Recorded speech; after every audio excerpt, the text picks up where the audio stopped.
Tuan-tuan yang mulia, mari kita lupakan sejenak angka-angka pertumbuhan ekonomi atau debat politik yang membosankan di beranda kita. Mari kita bicara tentang sesuatu yang lebih nyata dan sangat mengiris hati, sesuatu yang berbau darah dan air mata di atas tanah Cianjur. Hari ini, kita menyaksikan sebuah ironi yang begitu biadab hingga kata-kata pun terasa lumpuh untuk menjelaskan semua ini. Bayangkan, ada seorang pria, seorang anak manusia, harus meregang nyawa dianiaya hingga tewas hanya karena dua buah labu siam. Yap, benar, dua buah labu siam, Tuan. Harganya mungkin tidak sampai Rp5.000 di pasar. Tapi di negeri ini, di tanah Ibu Pertiwi yang kita injak ini, harganya ternyata setara dengan nyawa manusia.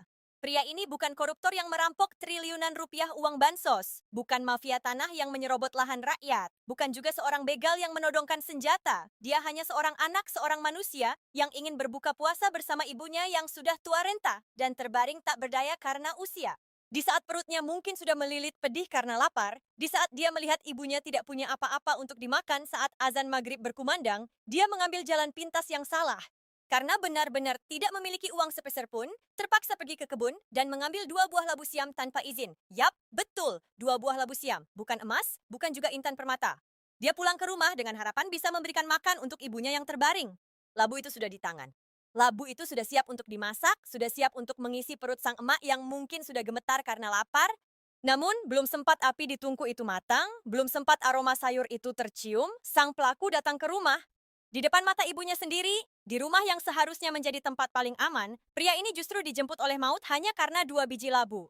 Apakah kita masih bisa menyebut diri kita sebagai manusia saat melihat seorang anak yang hanya ingin memberi makan ibunya harus berakhir tewas dengan cara seperti ini? Di negeri ini, kita sangat fasih bicara soal hukum dan keadilan. Tapi kenapa hukum itu begitu haus darah jika pelakunya adalah orang kecil yang kelaparan? Saya tidak menormalisasi pencurian, tapi apakah hukuman untuk dua labu siam adalah hukuman mati di tangan pemilik kebun? Apakah harganya setara? Di mana nurani kita sebagai manusia? Tuan, kita semua pasti sering mendengar suara dari pengeras suara masjid di setiap hari Jumat, yang mana pengurus masjid dengan bangga mengumumkan bahwa saldo kas kita minggu ini terkumpul 30 juta rupiah, 50 juta rupiah, 100 juta rupiah. Kita membangun menara yang menjulang ke langit, kita memasang keramik yang paling mahal, kita menggunakan sajadah mahal untuk yang empuk. Tapi di saat yang sama, tepat di samping tembok masjid itu, ada warga yang kelaparan hingga nekat mencuri sayur hanya untuk bertahan hidup, hanya untuk mengisi perut. Jadi untuk apa saldo puluhan juta itu jika tidak mampu menyelamatkan satu nyawa dari kelaparan? Betapa munafiknya kita sebagai manusia.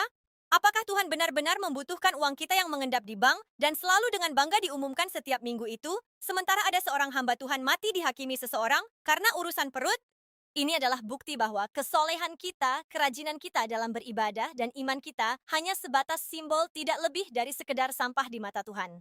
Kita rajin berdonasi, kita rajin mengisi kotak amal, kita rajin mengisi kajian, tapi kita buta terhadap tetangga kita sendiri. Najis!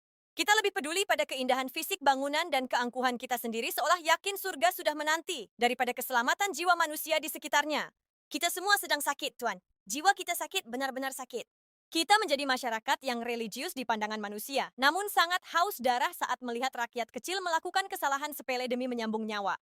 Jika ada yang bertanya, memangnya kemana pemerintah kita? Oh, mereka. Pemerintah kita sedang sibuk, Tuan. Mereka sibuk merancang anggaran miliaran bahkan triliunan untuk program makan bergizi gratis. Yap, benar. Saya ulangi, makanan bergizi gratis. Mereka sibuk berwacana tentang kemajuan bangsa di tahun 2045, yaitu Indonesia Cemas 2045. Tapi faktanya, hari ini, di tahun 2026, harus ada rakyat yang mati hanya karena dua buah labu siam.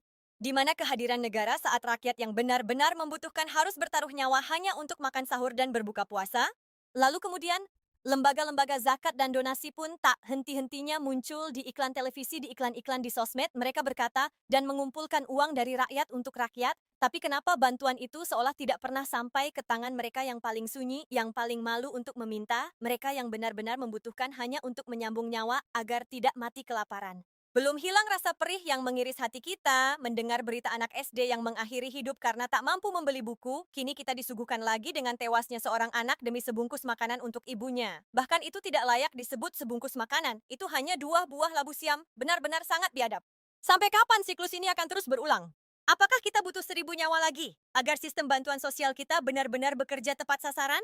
Kita semua bersalah, Tuan. Pemerintah yang lalai, lembaga yang birokratis, dan rakyat yang hilang rasa empati dan sudah sama sakitnya. Tuan, pertanyaan paling mendasar bagi kita sekarang adalah, apakah kita masih layak disebut sebagai manusia? Di dunia binatang, seekor singa mungkin memang memangsa kijang karena lapar. Tapi kita beda, kita manusia, kita diberikan akal dan hati nurani. Bagaimana bisa kejadian seperti ini bisa terjadi? Pelaku dengan tega menghabisi nyawa seseorang hanya karena barang seharga Rp5.000. Di mana letak rasa kemanusiaan kita? Apakah rasa benci kita terhadap kemiskinan lebih besar daripada rasa kasih kita terhadap sesama? Kita sering melihat fenomena flexing kekayaan di media sosial, pamer hidangan berbuka yang melimpah. Sementara di sudut lain, ada seorang pria yang harus meregang nyawa hanya karena 2 buah labu siam. Kesenjangan ini bukan lagi soal ekonomi, tapi soal hilangnya rasa kemanusiaan.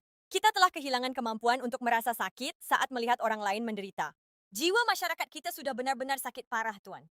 Sekarang, mari kita bayangkan nasib sang ibu yang sudah tua renta itu. Dia mungkin masih menunggu di rumah, menatap pintu, berharap anaknya pulang membawa sesuatu untuk dimasak. Tapi dia tidak tahu bahwa anaknya tidak akan pernah kembali lagi. Nyawa dari sang anak telah ditukar dengan 2 buah labu siam oleh amukan pelaku. Siapa yang akan merawatnya sekarang? Siapa yang akan menjaganya di sisa usianya?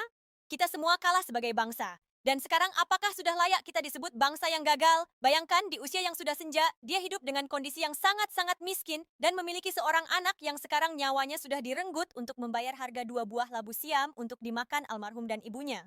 Ini adalah pengingat yang sangat pahit untuk kita semua.